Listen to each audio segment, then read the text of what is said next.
most of the perfect back workouts on YouTube are the furthest thing from it. Because when I break down the format, I find flaws left and right. So how about we first cover the definition of perfect according to Google. Perfect: having all the required or desirable elements, qualities, or characteristics as good as it is possible to be. Meaning without flaw. With that in mind, let's discuss the most common feature as a starting point of a perfect back workout. Doing deadlifts, which I absolutely love as an exercise. It's one of my favorites. I'm trying to get stronger at it, and I will always give it tremendous credit in developing my yoke area through the way to stretch. That said, we can't be biased. The primary movers are the posterior chain of the lower body. The back portion is only working isometrically, which is the worst form of hypertrophy training. Sure, we can make the argument you're overloading and getting away to stretching, but that doesn't change the fact that dynamic movement, like a horizontal pull or vertical, is superior for building the upper portion of the back specifically. The only area that you can argue is getting optimally developed would be the spinal erectors, because in that way, we're not typically going to flex and extend like this. And it makes sense because if you have a weak lower back, you're not pulling any heavy weights. So that's the first flaw. Deadlifts are an amazing overall mass builder, but if we objectively look at what it builds, the back will definitely grow, but only as a secondary side effect, which is not the main objective for a perfect back day. In this way, your glutes and hamstrings will proportionally get better results.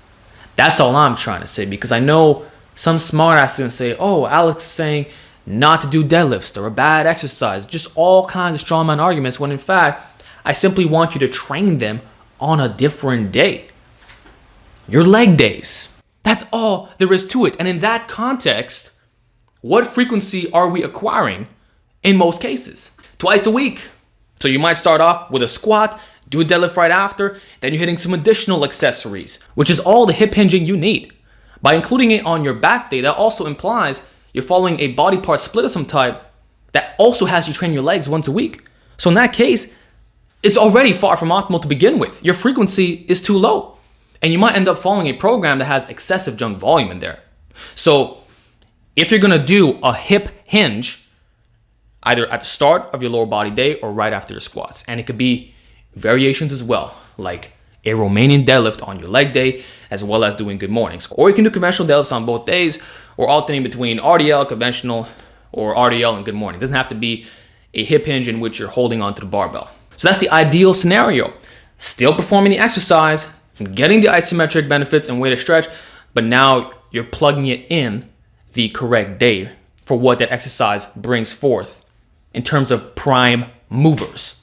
Now, if you truly insist on doing deadlifts on a back day, then I would simply tell you to change the variation. It need not be the conventional deadlift off the ground. For more upper back emphasis, all you have to do is elevate the plates a bit, aka performing a block pull or rack pull. This way we remove a little bit of that hip hinge component. You're a bit more upright. Heavier weights can be loaded, and typically higher reps as well, which will allow you to get more quality volume in for the back. Because whether you're in this position right here or here, doesn't really make much of a difference in terms of the way to stretch component and the isometric tension overall, with the exception of the lower back, and that's probably a good thing. So we always want to talk about blending action. Pulling once a week from the ground, another off an elevated surface. This way, there is zero compromise. So that's the first correction. The second is even worse. And I want this to be the main feature of the video, even though some have already clicked off. Not having pull-ups in your back day. What in the actual? How can anyone in their right minds label the routine as perfect if they're not even including one of the best exercises in the history of human civilization? This is arguably the #1 vertical pull ever invented, period. Pull-ups are the best. In no way do lat pull-downs compare in terms of the overall benefits that pull-ups provide. It's a time-proven exercise in which you're moving through space, and it's straight weight based, has amazing carryover to exercises like deadlifts, has a lot more variety in playing with the angles.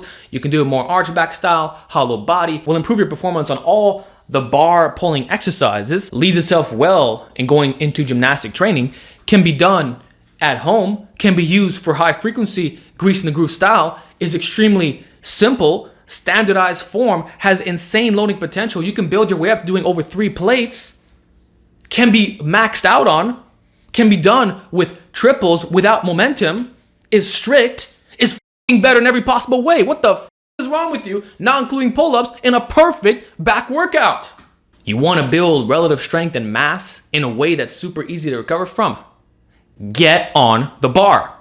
And not just as a little baby finisher, because that's what a lot of these roid heads recommend. They'll attack their back from all angles, which is great, but the order of exercises is subpar.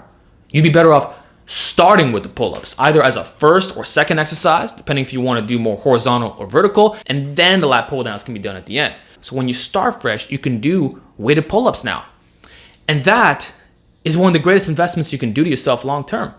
If you're only starting off with 25 pounds doing 3 sets of 10, imagine what you're going to look like when you build up to doing 2 plates for 3 by 10. Or heck, just 65 pounds. You don't have to be insanely strong in order to get results, especially if you're on the heavier, taller side. So even if you're not the strongest right now, there's still more opportunities for general gains. And that's why a perfect back workout needs to have pull-ups in, or at least be prioritized over lat pull-downs. It shouldn't be the other way around, which is all too common out here. Finally, we have to look at the qualities of perfection. What type of exercises must be included in order for the system to really be complete? Well, for one, not just sticking to a single strength curve. So you're not just going to do 4 cable exercises hitting your back from a different angle and calling that optimal, because now you're eliminating the free weight variations.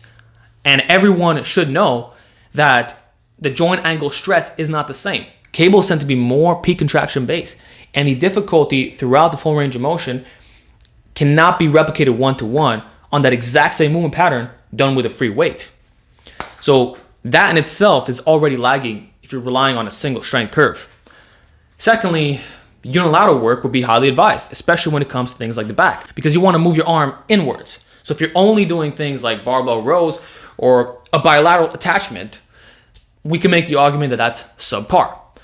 So doing a dumbbell row or grabbing 2 cables at the same time and rowing downwards, or 1 arm at a time, that's better. And then when we talk about athleticism, dead stop is always great, in which the rack pulls can accomplish that, or you can do a more dynamic movement like a Pendlay row. Lastly, adding in 1 isolation exercise is the way to go.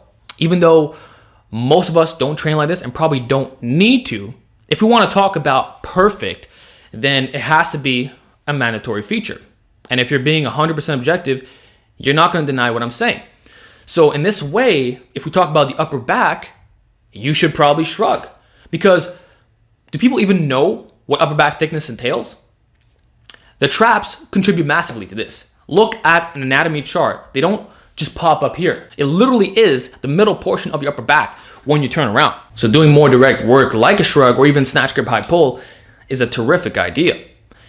Or we can talk about loading lats a bit more through doing a pullover, either with a cable or the dumbbell. But I actually prefer the cable if we're talking about the lat specifically, or even the old school Nautilus machine.